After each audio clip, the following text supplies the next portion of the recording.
भगवान आकुति के पुत्र के रूप में यज्ञ नारायण के रूप में आए, और यज्ञ नारायण रूप में भगवान आकुति के गर्भ से प्रकट हुए, तो साथ में अपनी शक्ति माता लक्ष्मी क्या बन के आई? दक्षिणा देवी।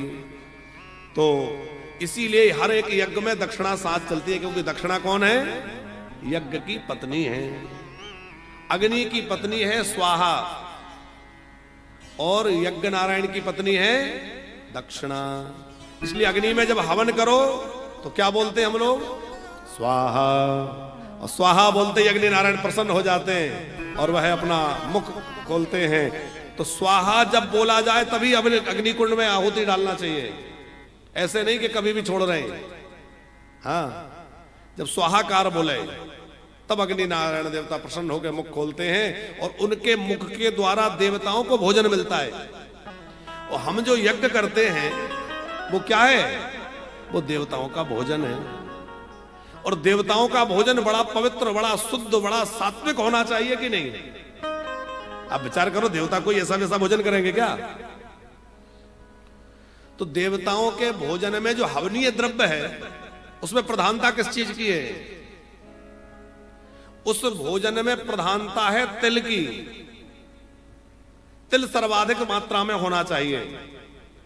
तिलार्धम तंडुलम, तिल के आधे चावल होना चाहिए, और तंडुल अर्ध यवम, चावल के आधे यव माने जो होना चाहिए, उसका आधा घी होना, उसके आधा शक्कर होना चाहिए, शक्कर के आधा फिर घी होना चाहिए।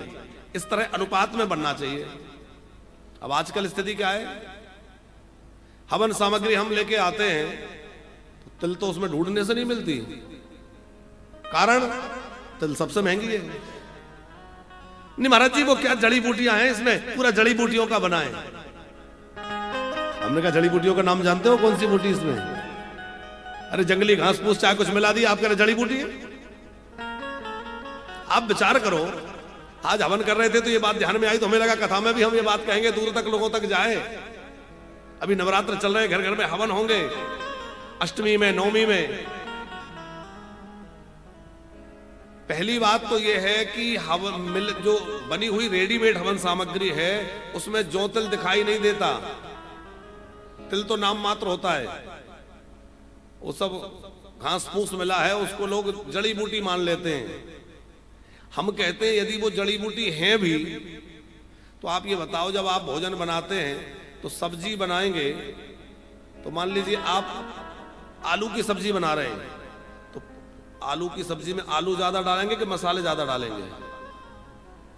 अब जिस चीज की सब्जी बन रही वो दिखे ही नहीं और मसाले ही मसाले हो, तब तो बात नहीं बनेगी। अरे जो बन रहा है वो भी तो होना चाहिए। तो भैया हवन सामग्री में औषधियां पड़े ये ठीक है, लेकिन औषधियों का अनुपात है। ऐसा नहीं है कि औषधियां डाल दिया जाए, केवल मसाले मसाले तो नहीं हो सकते। जो मूल चीज है, मूल तत्व क्या है? हवनीय द्रव्य में सबसे प्रधानता है तिल की।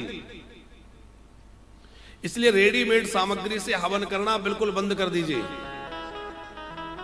क्या करें, हमें तो आदत पड़ गई है कि कुछ करना ना पड़े, बनी बनाई ले आए, खोल के स्वाहा स्वाहा, उसमें कीड़े हैं कि क्या है कि कैसा है, कोई मतलब नहीं। पर ध्यान रखना, अशुद्ध सामग्री से हवन करोगे तो देवताओं के बल की वृद्धि नहीं होगी।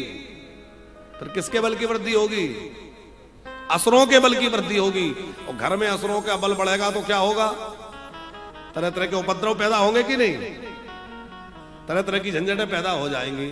इसलिए यदि आप चाहते हैं देवताओं के बल की वृद्धि हो तो शुद्ध सात्विक हवन सामग्री से ही हवन करिए।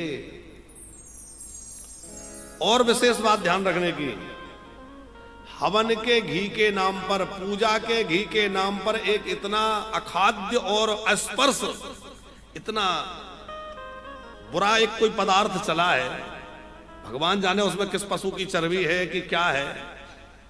उसके ऊपर स्पष्ट लिखा होता है पैकेट पर अखाद्य पदार्थ, स्पष्ट उस पर लाइन डली है, अखाद्य पदार्थ। अब बताओ, जो पदार्थ खाने योग्य नहीं है वो भगवान के हवन में कैसे प्रयोग हो सकता है?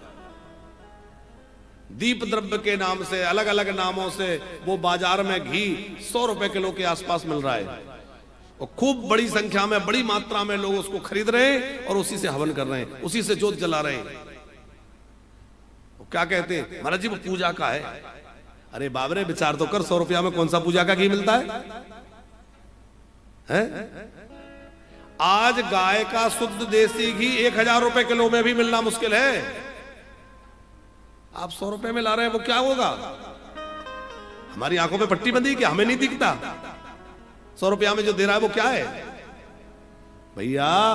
हवन के लिए आप भले ही 2 आहुति डालिए, बहुत लंबा मत करिए, 2 आहुति डालिए, पर यदि घृत का प्रयोग हो रहा है तो वेद लक्षणा भारतीय देसी गाय के घी से ही हवन होना चाहिए, पहली बात।